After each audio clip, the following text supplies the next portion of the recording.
Fill her up. You're listening to the GaS Digital Network. It's time for GaS Digital Now. Join producer Natalie and Blind Mike to learn what's going on behind the scenes of your favorite shows.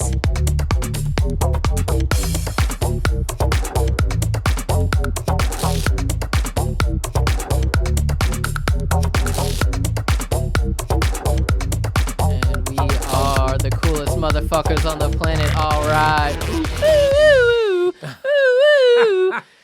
We're in the building, everybody. It's GaS Digital Now, the GaS Digital Wrap-Up Show. I'm Blind Mike, and this is our special, very brief, but very special guest co-host, since Natalie is dog sitting right now, Dave Temple. What up, man? Thank you. I appreciate you singing the intro the way you did. Oh, hell yeah.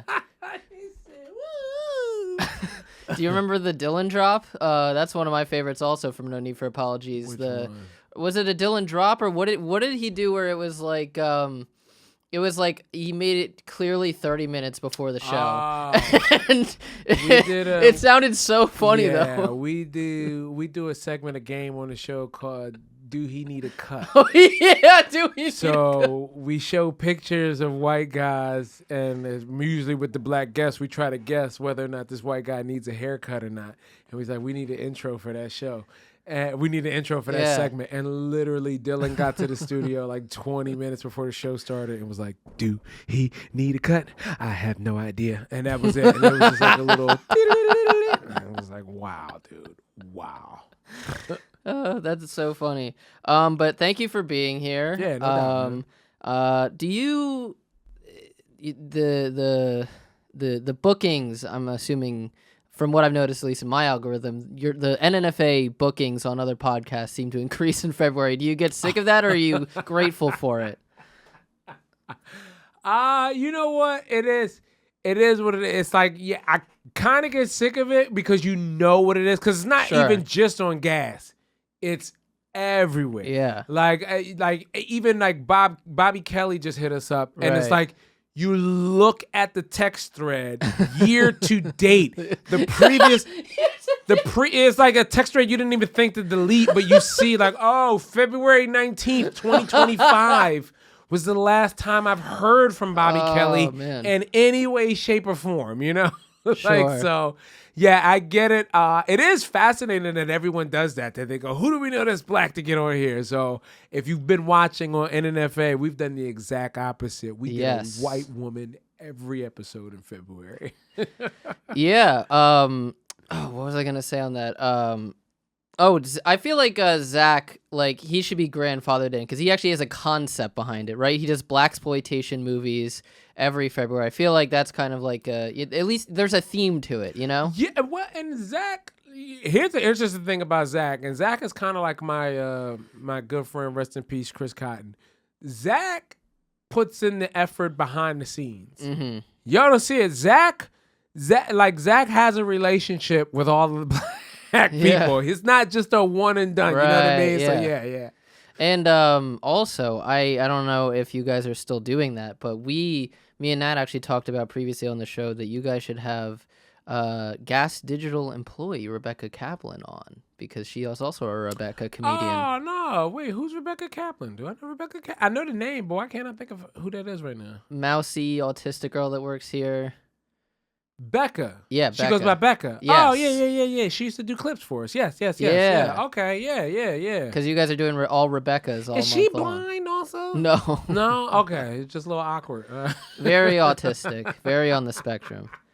I don't want to hold up too much of your time, so I do have a couple of questions for you. Let's do it. What you got, man? So as you know, on this show, GaS Digital Now, we wrap up all of the GaS Digital shows and find the best moments from each week so we can tell the fans what to watch out there. Oh, yeah. And then kind of discuss them and go dig a little deeper than like what they talked about. So the first one is on the Regz that just came out. Okay. Which Robert Kelly, as we said, they were talking about. So I don't know. I don't know if you heard this story, but as you know, Lev Fer. Yeah. Louis C.K. and Shane Gillis recently did the Madison Square Garden Did you know about that? Okay, yes, yeah. So Louis was on with Shane Gillis, and he was performing, and Lev Fer was there and gave Louis a tag, and then Louis like immediately left, and Louis trashed him for it, being like, hey guy who did a special at Madison Square Garden, I got a little tag for you. After Louis got off stage, Lev gave him a tag. What? And we all were like, well, I swear to God, dude. Call Lev on the phone. Dude, that's crazy. That's crazy. I'll call him right now. You want to call Lev? Yes. That's insane. What was the tag, though? What if it's a good tag? We got to give him... It just doesn't matter.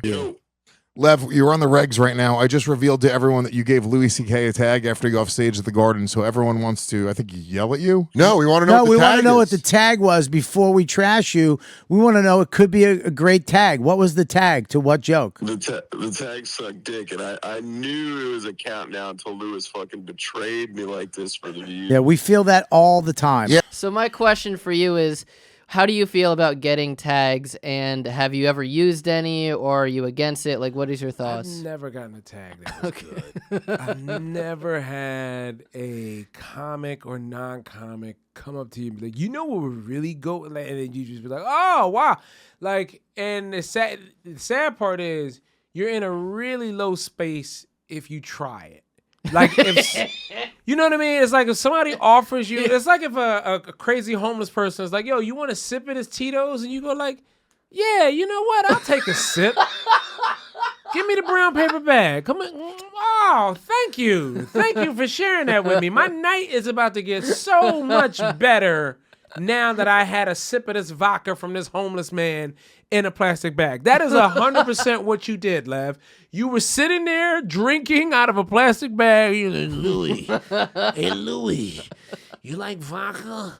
Huh? Like, yeah, dude, that's a crazy, but we all know Lev has a inflated concept of himself, and that's not even being metaphorical, all right? You know, like, but yeah, that's there. Or does he have the blinders on that are necessary to succeed? I don't know. Only time will tell. Where did it get him? True. All right, so as we will get out of this comedy talk, but while we're in it for a second, Story Wars this week that just came out yesterday. I was at this show. It was at New York Comedy Club, nice. A club that you frequent a lot as well, the one on 24th Street. Yeah, Gramercy, I think, location. Yeah. And it was the rowdiest show I've ever been to, up there with the one that I went to with you that one time when you took me to that hotel show in Shippensburg or whatever.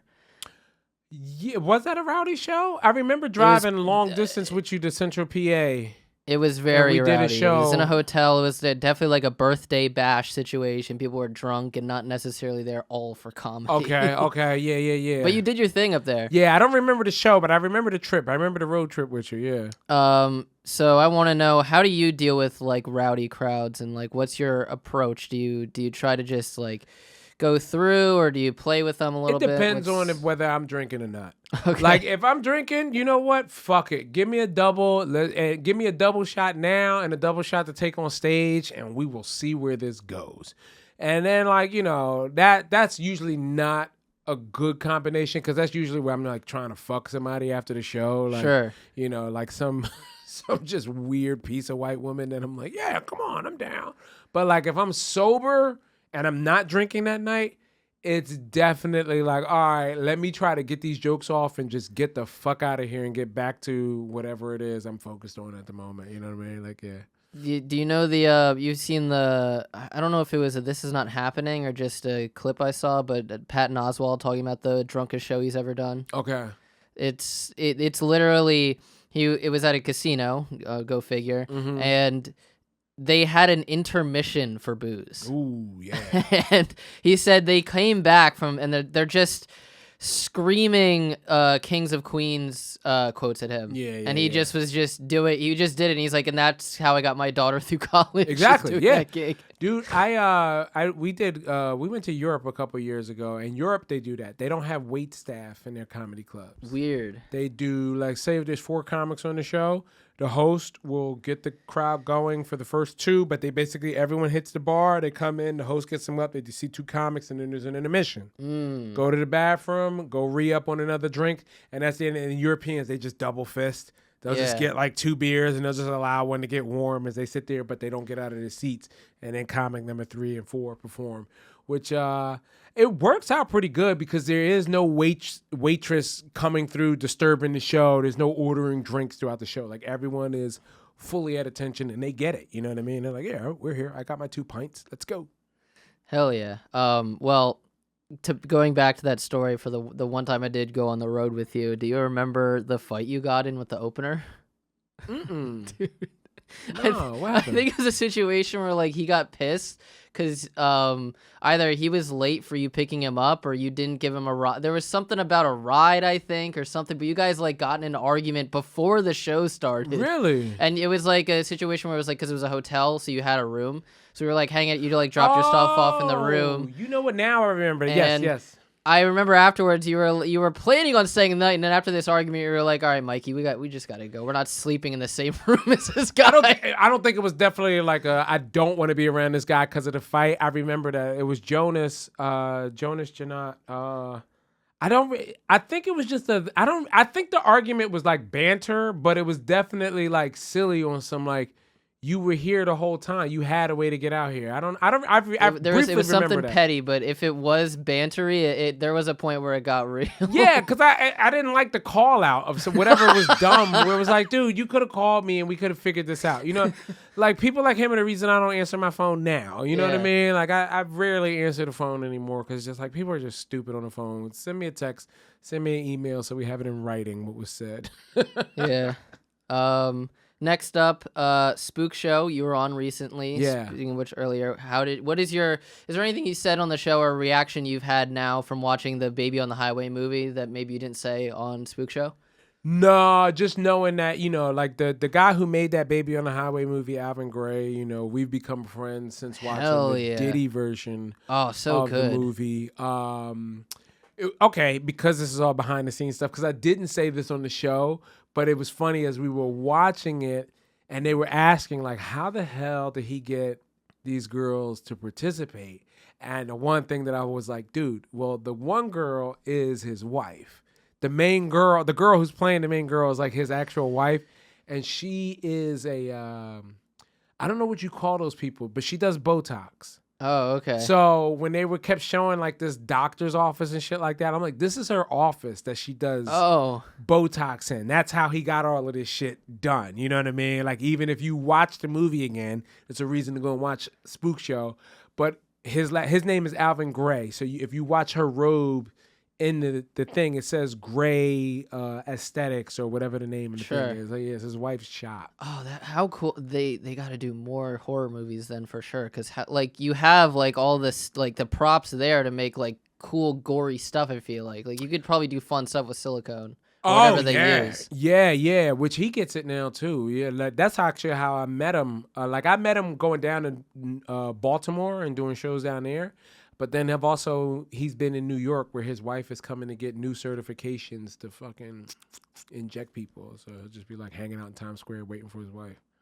I didn't know that stuff goes bad. I think it expires, doesn't it? I just found out a lot of stuff. You know what I just found out expires? Listerine. Listerine expires. I didn't know Listerine has an expiration date, dude. My mom is a hoarder. I've been in the process of helping her and trying to reduce my load of shit I'm going to have to clean up in this woman's house. And so some of the stuff that I can use, like toilet paper and paper towels, I bring back to my house. Okay. And I brought Listerine. I brought like months worth of Listerine because I'm like, yo, we're never paying for fucking mouthwash ever again. Yeah. And then my wife brought it to my attention. She was like, all of that Listerine expired like years ago. And you're like, what? I didn't know this shit expired. How am I supposed to tell? It's already green. Yeah, right. Like, dude, we were washing our mouths out. And I mean, it still burns. It does everything it's supposed to do. So I don't know what expired Listerine. Yeah, alcohol, I feel like it ages. Yeah, I don't know. I think it's because it's just medical. This is a 1953 Listerine. I will say this. it's probably because they started adding all of those flavors. Because, you know, I don't know, you're probably too young to remember original Listerine. There was an original Listerine. It was just yellow. Oh, my God. And it just burned. Like that, the first flavor that they came out with was Cool Mint. Sure. And I remember, like, my mom did not trust that shit. She's like, nope, I grew up on this shit. This is what works. And it's just yellow alcohol. You know what I mean? Yeah. So next question I got for you. Monroe Martin was on the Madhouse this week. Okay, that's Maddie Smith, right? Yes. Yeah. She's got a new concept where she is now acting as comedians' therapists. Okay. And Monroe was on, out of the gate, claims he is normal. Do you have any opinion to the contrary? I mean, you don't know you're messed up until, like, you really do some exploring. And I just don't think Monroe has had time to look at his situation and be like, oh, that is not normal. You know what I mean? Like, there's a lot of shit that I'm just now realizing, like, oh, okay, yeah, I get it. You know when what I mean? Naeem Ali is scared of you, I mean, yeah, but you know what? That's also funny because he got in Naeem's head as a kid. You know what I mean? So Naeem can't shake that. You know what I mean? Naeem doesn't understand. No, you're actually way more aggressive and scary than Monroe now. But yeah, I get it. You know, he was there as a kid. Yeah. I mean, I still think about the first time he met me at Black Ass Comedy Show. The funniest thing he said to me, it just cut through me, which was I was like, hey, they call me Gay Blind Mike, and he goes, why do they call you gay? Is it because you can't stand straight? We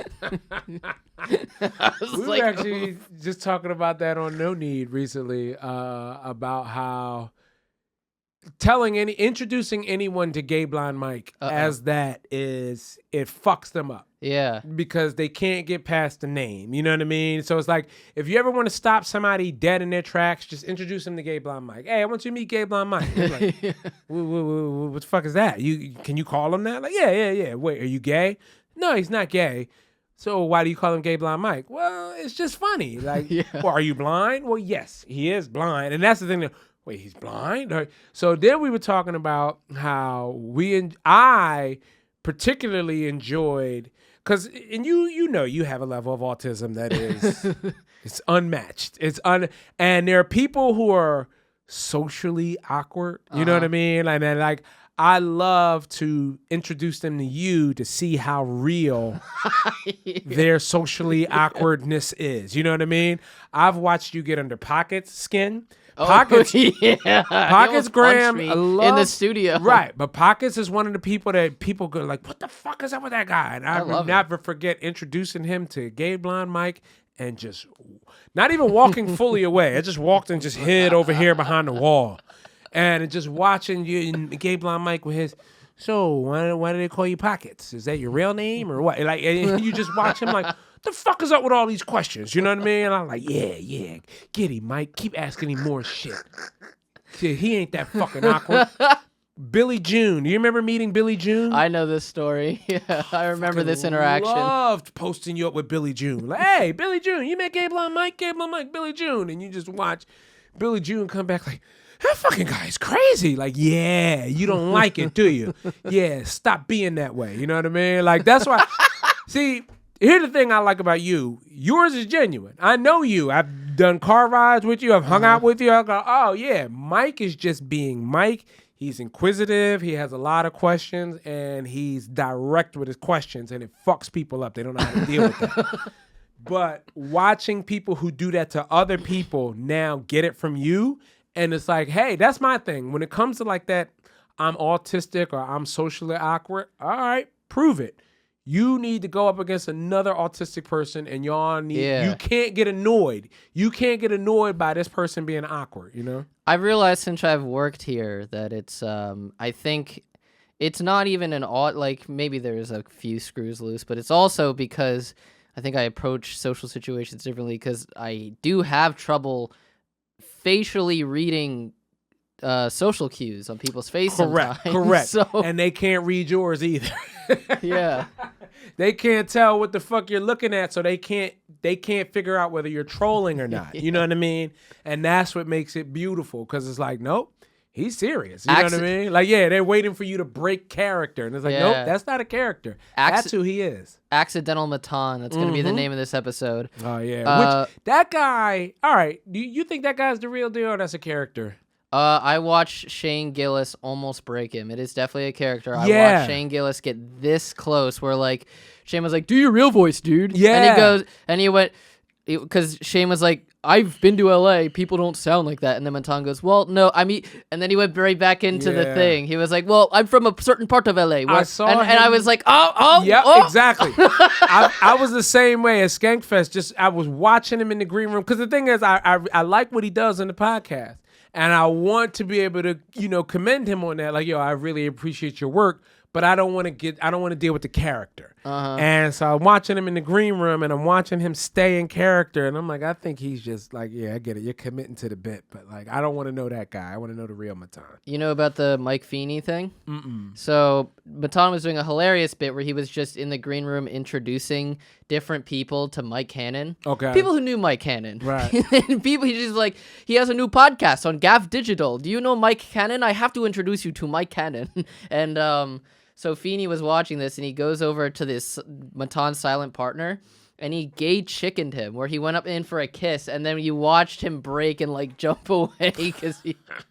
And I was like, yo, Feeney's a real that's one the for weird that. thing where it's like, why, out of all people to troll, why would you choose to come into the comedian space? Like, you're going to get it back. You know what I mean? You got to go troll normal people with that shit. That's true. All right, I got 2 more for you, if that's okay. Okay, go ahead. So first, you were just on The Thing Is podcast with Shannon and Mike Figs talking about potentially doing a ghost hunt. When we were there, we had a ghost hunter record with us. That, like, someone connected me to. He's got like hundreds of thousands of followers on Instagram, and he offered, maybe we could do it next year. If we can all do it together. You just got to stay Dave another and day. I Derek was just telling somebody that Yeah, stay like a day like before, Monday after, or Tuesday, and then do because he offered to just like take us on on a ghost, and he has all the equipment and stuff. He's got like his crew and everything. If you guys are down. Yeah, we can do it. So we can much fun, man. commit to it right now, one day before or after, and go with him and do a for real ghost hunt.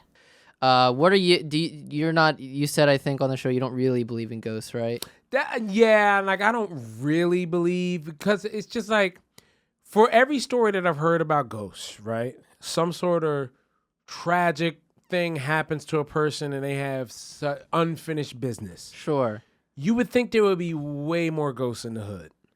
Yo. Like, there should just be, the hood should be nothing but ghosts on every corner for every young boy who has had their life cut short before they could finish whatever business in life. You know what I mean? There should just be nonstop ghosts haunting the projects, haunting the worst drug corners, neighborhoods, anywhere where violence has taken place and somebody's life was cut short abruptly, and it just doesn't exist, you know? I don't know. I feel like there is a possession aspect that kind of comes over you when you enter certain blocks. Well, where my it's like there could be no one around. Like, even speaking when you were saying about Bourbon Street, I felt that when I went down to the projects near South Street in Philly.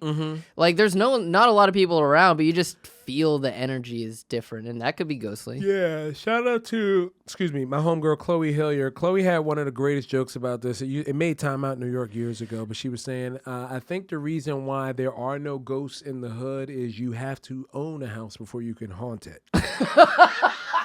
That's pretty funny. Yeah. So are you familiar with the last ghost hunt that they went on? With I feel like kind of like the white versions of No Need for Apology, which was the You Fucked It podcast. Okay. In upstate New York. So I feel like it only makes sense that the next one would be the black hilarious Philly comics doing it in New Orleans. Right. And this is why I think Derek is perfect for it. And why I think he definitely should go along with you guys is because I feel like the ghost didn't show up because Six was there.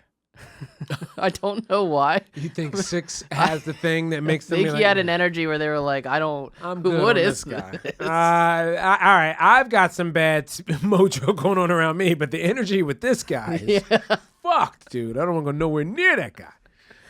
Shout out to Brian Six. Yeah, which so the other funny thing is we've talked about. I don't think I've ever addressed this before in the air, but how Derek like kind of sussed Brian out before anyone else because of the Chris Cotton thing, where he was like, I don't like that motherfucker because why is he telling me that Chris Cotton died and I never liked him since? And then maybe like a few months after Derek said that, the whole thing came out about the money being stolen. It is a weird way to try to connect with somebody. You know what I mean? Like to be like, hey, did you hear about Chris? Did you hear about your friend? And it's like, what? Like, you know what I mean? Like, not even via text message, be like Facebook Messenger. You know what I mean? So that also shows you like where their relationship is. That's a weird Facebook message to send to anybody. And so I feel like Derek would be able to sense these spirits. Yeah. Derek is pretty good at that. To be honest with you, Derek has such a sixth sense of like energy. Yeah, he will call somebody out from the rip. Like he'll like somebody for no apparent reason, and we'll be like, "All right, dude, what the fuck is that about?" You know what I mean? And then come to find out, like, "Oh shit, he was right the whole time." Yeah. And now finally, before we go, we have to talk about... This podcast is that short?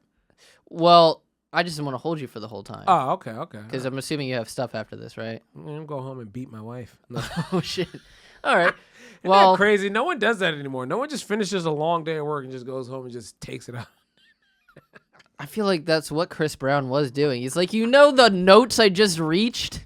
Chris Brown had to be like, I just hit a high F. Okay, I had a long day at the singing factory. Yeah, I was doing handstands with one hand. Yeah. All right, and now here I am here, and my child is running around. Which, have you seen this lore that's floating around on social media that Chris Brown is kind of becoming Sinbad? I don't know the lore about Sinbad. It's just he looks like him with the blonde hair and the black goatee, and apparently he looks like Sinbad before he gained weight. You know what I mean? So if you ever look at like a side-by-side of Chris Brown and Sinbad, you'd be like, oh, shit. Like, yeah, this could easily be his son or something. These jokes ain't loyal. So I wanted to touch on are you still doing some kind of Martin Luther King short thing? Oh man, so I want you to tell the Martin audience Luther about this. King saga for February is weird how this unfolded. And Martin Luther King Day. This was an incredible episode. I was watching it live, and it was incredible. We watched the video on YouTube about lesser known facts of Martin Luther King, and it exposed a lot. A lot of stuff that we didn't know. He was goth. Yeah, Martin Luther King he's pretty much a rich black kid early on. He was a quarter zip. Yeah. He was a quarter zip. Not like, leader of the civil rights movement, representative of black people, but like, he's not your average black guy. All right, we're talking about a kid who skipped 9th and 12th grade, enrolled in college at 15.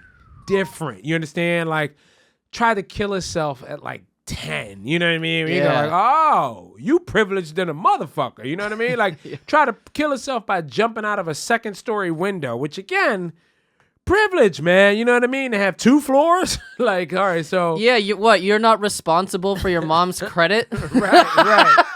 So we ended up finding out like all of these interesting facts, and it was I think the most pressing fact that we learned was apparently his first real love was a German woman that he met at a seminary school that he was attending in Pennsylvania, Hanover, Pennsylvania. You know what I mean? Where they make all little Schneider pretzels and all of that weird other area. Shit. Yeah. So then we got to making a script. I think playing around with AI and stuff like that, we created a quick trailer of what this love story could have been, or what this love affair could have been between Martin Luther King and Betty Schneider was her name.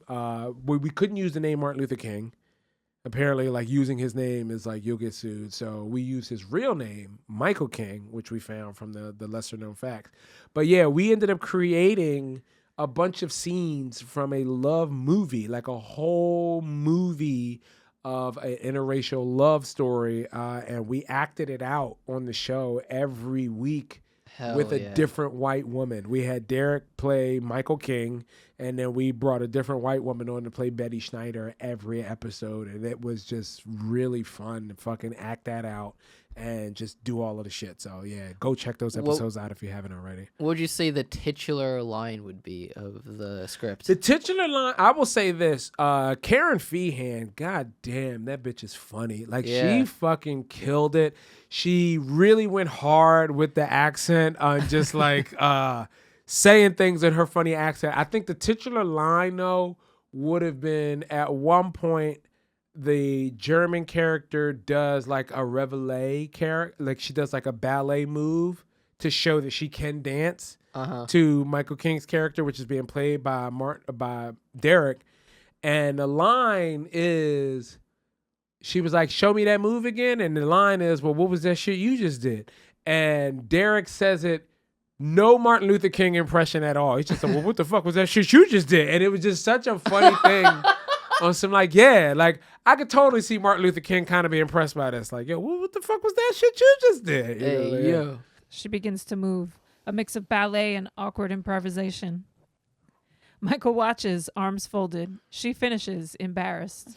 I told you, my freeform sucks. Yeah, it does.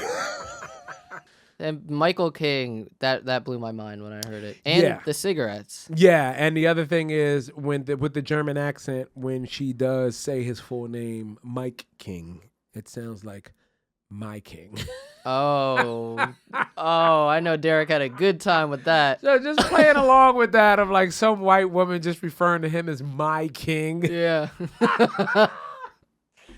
Oh, go check those episodes out, man. Fucking hilarious. We also, to close this out, we do a segment on the show called Studio Lore, where we talk about the things that have happened around the studio in the GaS Digital universe this week.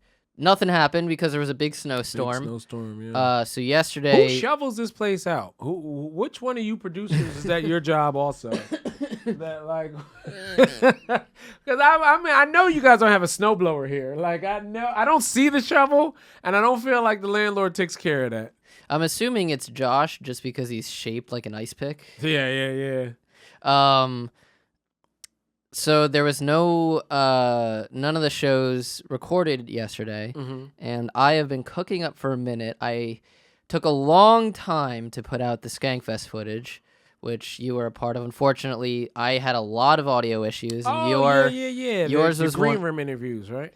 Yours is one that was unfortunately affected, where it didn't even record. Thank God, because that was one I kind of felt bad about the next day. Like, I was like, I shouldn't have said those things. You know what I mean? You were asking me about Foley, and I'm like, he's fat. He's going to die, right? And I'm like, why did I say that? Like, because you were asking for, like, honest first opinions. I'm going to say a name to you, and you tell me the first thing that comes to mind. And it was the first thing that came to mind, but I was just like, fuck, dude. Why did I say that? You know? So thank God those aren't out there.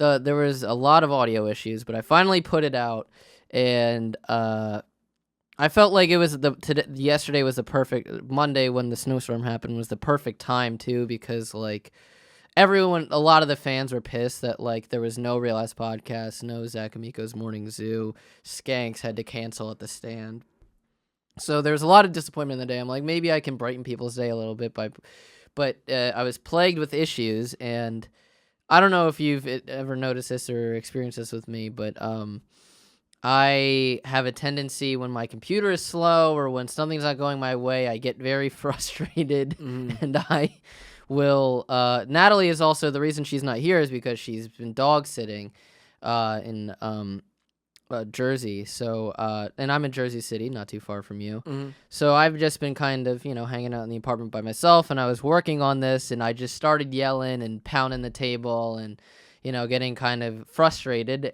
And I guess one of the neighbors called the cops on me. Are you serious? That is, what's funny? All right, that's content within itself. Like someone else should go and knock on the door with a camera and be like, now explain to me what got you so riled up that this blind kid next door punching his laptop made you call the cops? Like, what did the cops say when they got there? So I saved this for the end too, so hopefully it's buried deep enough that Nat's not listening. Oh. No, I'm kidding. It wasn't that bad. Yeah, so I get a knock at the door, and I'm like, it was probably a neighbor just being like, keep it down. Because that happened at my old apartment. The apartment we're at now is maybe a few blocks away from the old apartment that I had. I love where I'm at in Jersey City. It's like, I feel like it's a secret hack for living in New York is my neighborhood. So I've lived there for a while. And the old place that I was at was, it was even smaller. It was like almost student housing, I would say, where it was like, it looked like a regular house, but like they turned all the bedrooms into just tiny little studio apartments. And I got yelled at before by another roommate for being loud and screaming at my laptop. This is a trend. And so I was like, oh, probably the neighbors were, they're coming to be like, hey, keep it down. And so I open the door and it's 2 police officers and body cam's already on, like it's doing the beeping. Yeah. And I was like, I almost like got excited because I also watch body cam footage. I'm like, oh my God, it's the beeping. Right. It's my time to shine. Fuck you guys want? Huh?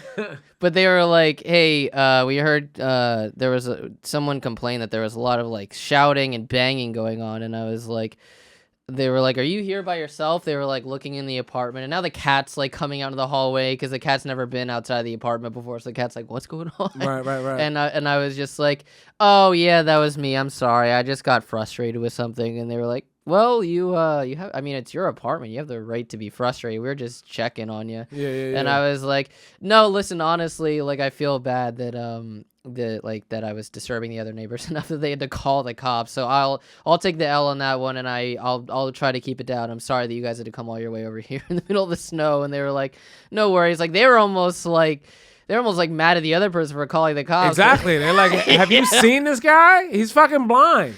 He's in here with a cat and a laptop. He's clearly of danger to nobody. Yeah, they were almost like, no, they almost like turned around and were like, no, you have absolutely every right to shout in your apartment if you want. It's like one of those funny things of like, again, you out-awkward them. Because it's already an awkward thing. It's an awkward thing to come and be like, hey, there's a lot of noise in here. What's going on? And now you're answering the door. You're not making eye contact. You're probably like, oh, shit, let me get the cat. And it's just like, fuck, this was done. Like, did they have to walk up steps to get to your... Yeah, we're on the 3rd floor walk. Yeah, so they had to walk... They like walked up all of these fucking steps. In the snow. What I mean? Right. They probably, their car's double parked. They got the lights on. Like there's a fucking emergency going on in the neighborhood. You shut the fuck up. We're in official police business right now. And it's like, what's your police business? And it's like, oh, this fucking intern for GaS Digital was making clips and got frustrated, and now he can't get his cat to go back in the apartment. You know what I mean? Like, fucking wait. Like, yeah, that was on them. They need to take that out. They don't need to answer every fucking call. Yeah, it was a fun, like I did feel like, cause my every single place that I've moved into with my family before that, I've told you about my issues with my father before. Yeah. Every place has been like countdown to when it's all the neighbors hate us because my dad's constantly shouting at his children. So I remember there's still a story I remember. I hope my mom isn't watching this one. There's a story I remember from my childhood where my friends I used to play outside with were like, "Are you okay? Like yesterday, my windows were rattling because your dad was shouting so loud." We live in a cul-de-sac, Dave. It's not just like a street. It has to go across the circle. I just like the fact, too, that it's like your dad is just yelling at his blind son. And blind daughter. Oh, your sister has it, too? Yeah, and he does. I knew your dad had it. I didn't know your sister had it also. Yeah. Oh, wow. My brother was the only one who didn't catch a stray. Wow. So, yeah. So, it's like the whole family. I mean, the block already knows what's going on in the household. And it's just like his fucking dad's in here yelling at his blind children. That is so funny, dude. So, I don't want to do that to now my Jersey City apartment because I do. Yeah, I'm sure I caught some of that from my dad of shouting a lot, so I don't want to be like those neighbors. Yeah. Do you feel like you're those neighbors, or were you at any point? All right. Because I know your story with the fight with the old room, with the old neighbors. Yeah. If it's anything, and I'm not bragging when I say this, but my problem, we're loud with sex. We're loud with sex. And I feel like that's not a problem. I feel like more people should be having sex. Don't come to me and complain about you can hear me having sex. Go have sex. Like, I want to hear This you. is motivational. Yeah, I want to hear you have sex too. You know what I mean? Go upstairs and fuck your woman, dude. Don't tell me you can hear me. You know what I mean? Like, fucking just, like that just do your thing. That's I don't know. Like, I get it.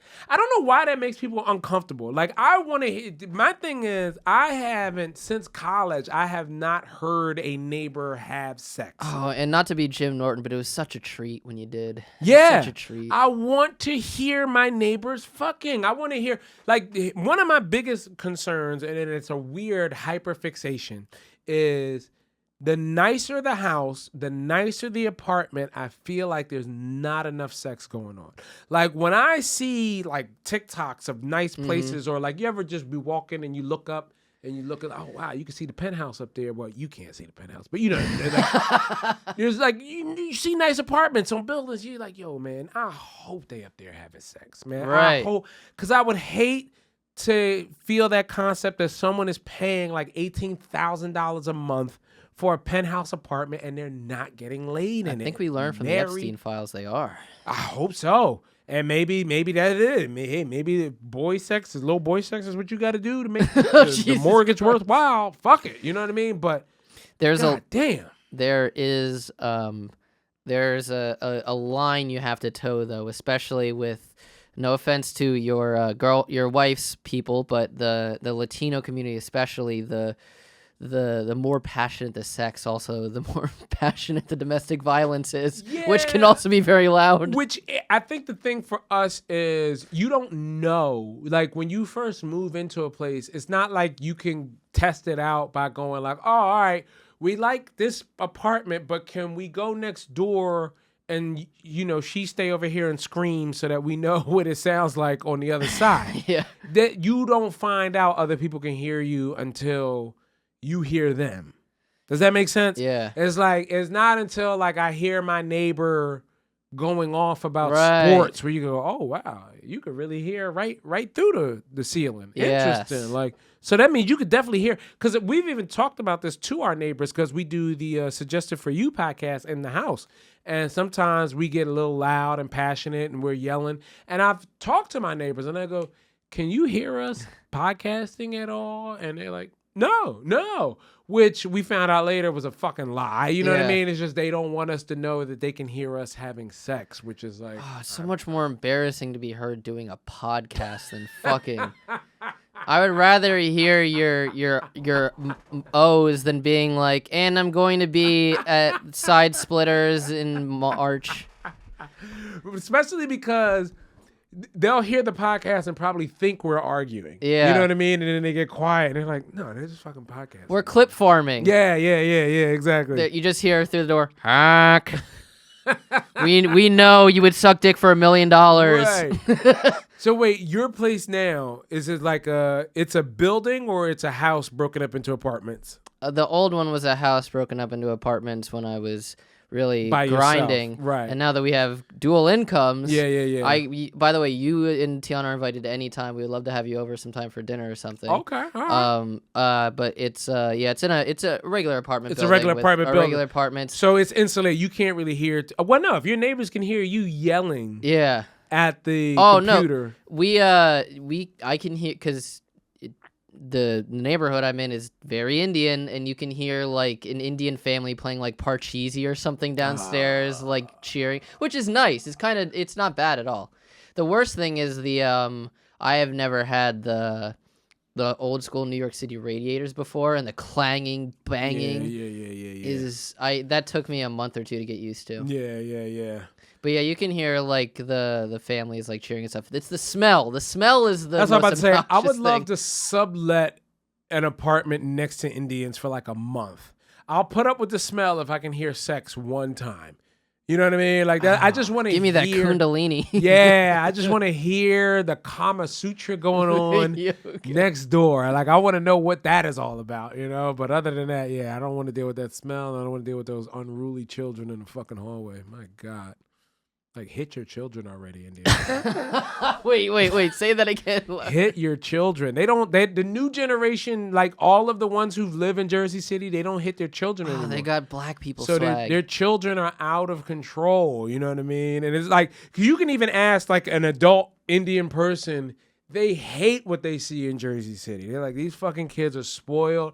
Like the kids that you're living amongst now, they're not going to be doctors. No fucking way. They're too soft. You know what I mean? They're spoiled. Yeah, they're working at like CBD shops, but like they're still making they're making enough that like their family, like they'll be like, no, it's actually medicine. I am Nah, their parents. That's the interesting thing that I see Indian kids going through now is like they're a huge disappointment to the family, but it's the family's fault. Like you brought them here to America, sent them to American schools. They have American friends, and now they have American values. You know what I mean? I've said this before to you, and I feel like my prediction is coming true. I don't know if you remember me saying this to you before a couple of years ago, but I think that they're the new Italians of like what Americans used to think of Italian immigrants. You know what I mean? What do you think? I mean, they're definitely next in line. Like, okay, they're like behind the Chinese on getting here, and I didn't realize how far the Chinese were as far as being American until I took my wife to Red Lobster on Valentine's Day. Not a flex. It was just a fun, silly thing to do. It was Thanksgiving. And we sat next to a Chinese single mom who brought her son with her to dine at Red Lobster, which is like, oh, that's a very American thing to do. That's a very American thing to go, like, my husband's paying alimony and child support. I'm going to take my teenage son to Red Lobster to validate me. And I mean, this woman was a house. Like, she was a big old fat house. And her son, he's just sitting there. He's very meek, very frail, very thin, and he just had his AirPods in. He was fucking listening to Drake on his phone because he had his phone out. Didn't want to talk to his mom the whole time, and his mom is just shoveling food in her face. Oh my God. Like, oh, she's American as fuck now. You know what I mean? Like, she's here to get down with the get down on her, not stolen money, but you know what I mean? Like, it's on some like, oh yeah, dad is funding this shit, and mom, she doesn't care anymore. You know what I mean? She's like, whatever, and the son is just checked out. Yeah, but the Chinese never, like, it's not the same as how the Indians have somehow, at least in my area, they figured out swag. They have it. Well, in Jersey City, they have it. Because it's all them. They found it's it. It's all them. They don't have to now. See, before I used to talk about this on stage. They had to integrate. Yeah, they don't have to integrate no more. See, the thing when it seemed like Indian people weren't cool, it was because they were outnumbered and they was trying to get down with whoever they was with. Right. So you got one Indian guy hanging out with 9 white guys, taking on whatever kind of white drinking culture, whatever kind of college or frat culture. You got one Indian guy hanging out with 9 black guys, and now he's trying to buy sneakers and, you know, any kind of saying his wife isn't kissing him. and he's trying to buy rap print T-shirts and show I'm down with hip hop. You know what I mean? So like that's what made them look swagless. Now, when you see 9, 10 of them together, you're the director of the FBI. Right. Everything has changed. Big Dogs is playing now. You know, you got Def Jam India. You know what I mean? Like it's a whole different thing now. You know, they don't have to pander to be accepted. Yeah, I kind of love it. I don't know why. I knew that they were like that to begin with. Well, not to begin with, but like I hosted a film festival during the pandemic. It was virtual, but there was a lot of Indian filmmakers in the thing that had presented movies, and I had to watch the movies in order to host this virtual red carpet thing for these people. And I'm not gonna lie to you, it's like 7 out of 10 Indian movies, they were all about sexual assault. Like, and it's just like how much of a problem it is in India. And you just realize like, oh, yeah, the ones we getting over here are like the docile, tame, or like you don't come to America if you already thriving in India, right? Just slapping chicks and, you know, doing whatever the fuck you want to do. Like, nah, there's people who's like, yo, this not for me. Let me go to America and try my shit over there. Sure. And you got to be the man to get it. You got to be the man to leave your country and go to another. Like, you got to already be performing at another level to get through all of the visas, the money, and everything. Like, street Indian dudes, way more aggressive than the motherfuckers we were seeing here. Yeah. Now, because there's so many of them, some of them are comfortable emulating the aggressive Indians that they knew back then. And that's the swag that you're seeing. That's the swag you're seeing. That Street Fighter Indian motherfucker. You know, that motherfucker that was like, yo, I was running the streets in Delhi or whatever. You know what I mean? Like, yeah. Because I don't know if you know this. When was the last time? Oh, you can't go to Canada because you have a felony, right? I could go. It just takes a while. But I haven't. When were you last in Canada? My last time going to Canada, did I get right through? I haven't been in a while. Okay. Because I remember even when like we would book gigs in like Toronto, I would just not go because I'm like, I'm not 100% sure how that's gonna work. Because I was there over the summer because I have some family up there and we were at it. We go to it's a tradition that I go to a church camp every year. Okay. I used to, at least, until I got too old to go because I had like a summer job or college so this is the first time I was actually doing well enough that I could go back and take some time off. And it's like bees to honey, the white women to these Indian guys. It's crazy. Really? In Canada, you will there's a lot of white women are dating Indian dudes. Interesting. Yeah, and in a way where like you've seen the classic like interracial black and white male couple in America. Right. Like it's the same thing, but like Indian, and you're like, how does that work? Yeah, but it does, and they'll be like celebrating like Diwali and stuff. God bless them, man. Yeah, I've never dated an Indian girl. I don't know if I could, not because of like the smell or food or anything. It's the window of hotness is not that long. Yeah, okay. Dude, they go from Princess Jasmine to California Raisin like that, dude. Like it's like 1 year it's stomach out and fucking finger symbols. Next year it's just some old dried up raisin of a woman is just like yelling at you. It's a potato. She's got eyes. Yeah, she's got sprouts and stuff coming out of her. Yeah. Well, thank you so much for doing the podcast. Yeah, Do you have no doubt. anything else to plug besides? Oh, I did want to say, actually, speaking of suggested for you, we were talking about the mothership out there. If you're down there, you got to do Algonauts. I think it's a very similar concept. It's Tim Butterly and McCusker's show, and it's a live show of them going through people in the audience's For You pages. Oh, wow. So I feel like since you have experience with that, you would be a perfect fit that's for cool that. that they get people to show it too, because a lot of people are nervous. Like, you don't seem like you'd be scared to show your For You page. No, not at all. It's all like old cars, and I'm not ashamed at all. I have a. Do you have a Hogram? Nah. You don't have a specific like secret Instagram or because I have one where it's just my entire algorithm is just hot redheads shaking their tits. Yeah, I don't look at too much thirst shit on social media. Like if I want to get I'll just go look at porn. You know what I mean? Like now it seems the other way around because I do look at like workout stuff and calisthenic, and a lot of people do those videos with no shirts on. So a lot of my For You page is just buff guys with no shirts on doing pull-ups and push-ups.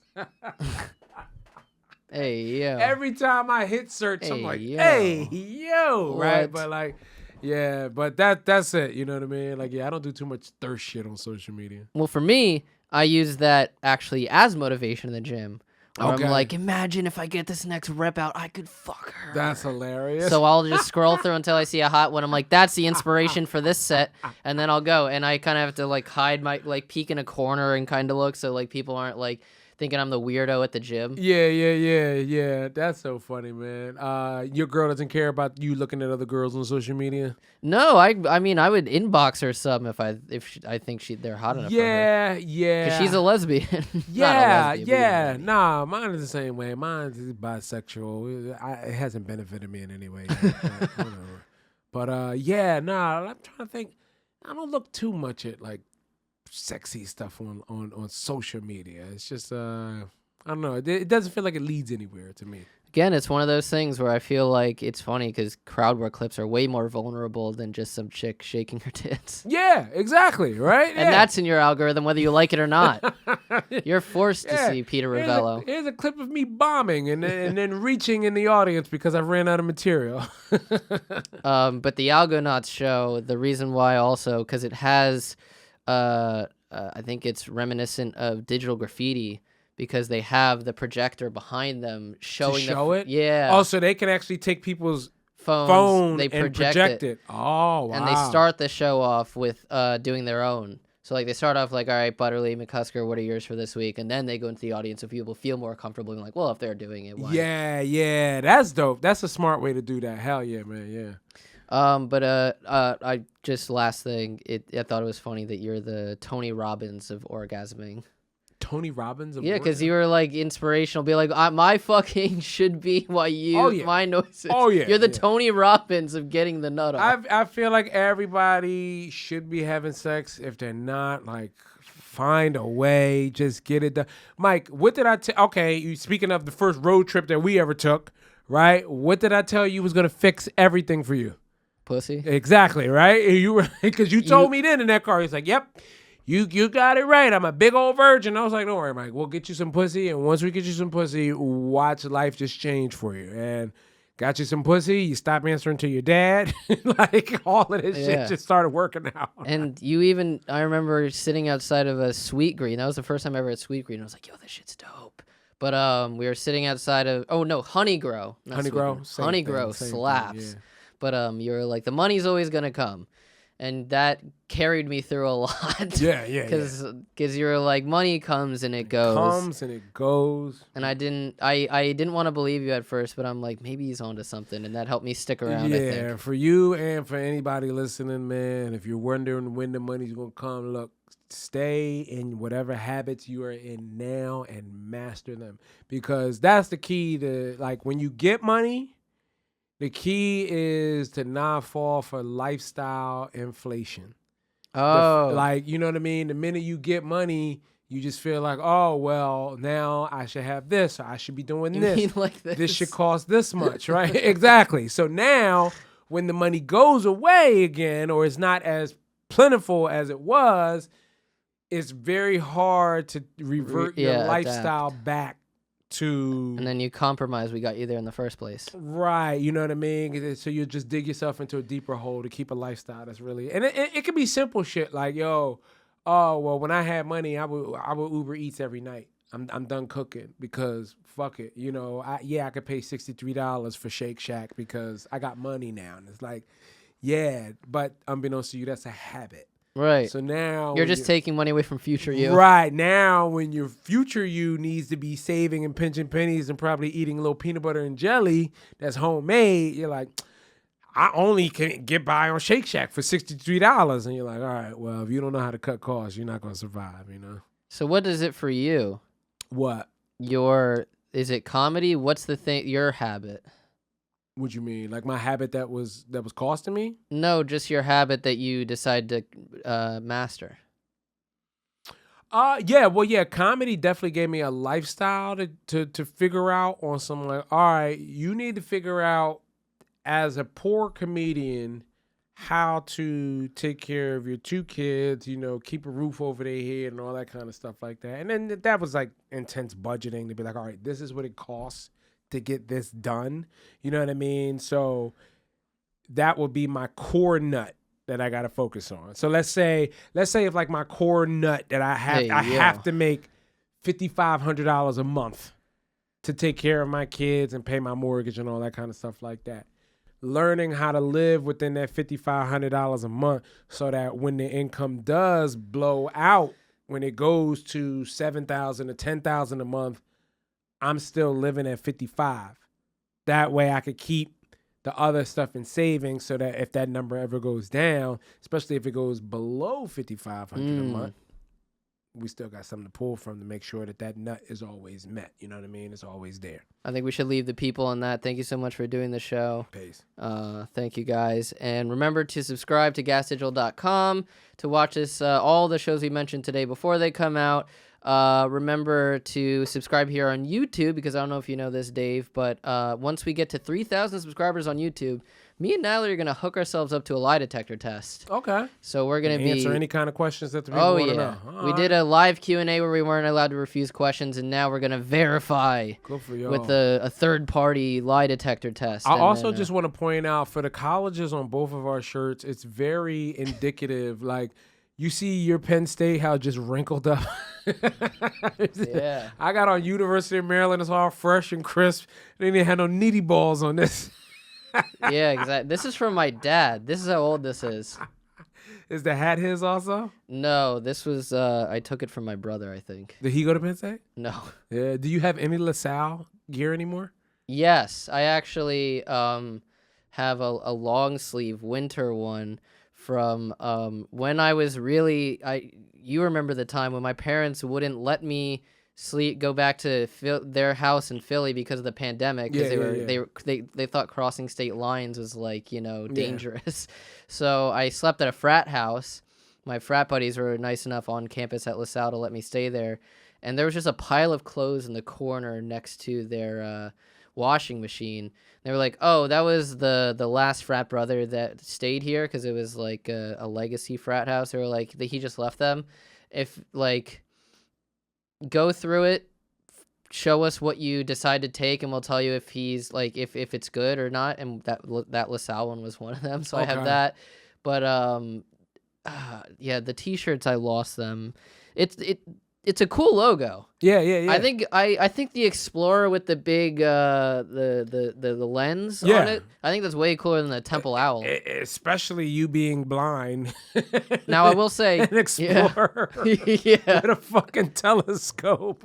Wait, actually, I know we keep trying to end it, but Naeem Ali on True Dat recently talked about he told a story where, because he went to Central, as we said earlier, him and Monroe went to the same school, and he talked about how there was one time he was walking down Olney, and he got jumped. And I'm like, I didn't want to know that I could have, like, if Naeem's getting jumped, how did I not get jumped walking to that same subway? That was a fascinating school. Once I found out about that school, because I had a friend that went there, one of my best friends, he went there a year before me, and that was the first time I ever even learning about the school. And I would say he was black, but it was predominantly white, and it was predominantly white when you went there, right? No, it was I think at that point, because I also went, they were doing a big marketing push where they were lowering tuition by a bunch, because it had just been in there were some big newspaper articles from the Washington Post and New York Times and stuff about how egregiously expensive private schools were. So I think they took that opportunity to be like, we're actually lowering tuition, because they were struggling. That's what they do. They let poor people in for a little while, let them fuck it up. And then once they fuck it up, then they raise it back higher. Yeah, and so they did that where they were even giving locals deals where if you were a local in Philly, you could get an even cheaper tuition. Yeah, that's how I got into Pitt. Pitt was like, okay, we'll give the hood a chance. And I wouldn't be able to get into Pitt now if I was trying to apply with the same grades and the same, academia that I had. But everyone there was smart. No one, the even the most hood guys that were there were really smart people. Yeah. Oh yeah. My homie was super smart. You know what I mean? Which I'll share one quick story with you before we go about LaSalle. 20th Street. Yep. There was a building that they used to call the projects over there. It was apartments. It was apartments. It was I believe it was off-campus housing, but it was apartments. And was this near Worcester? Yeah, I think so.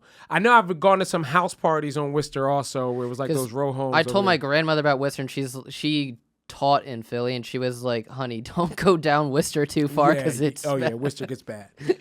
But there was this building on the corner of 20th and Olney, and we went to a party there. Now, I'm in high school at the time. Okay. My friend is a freshman.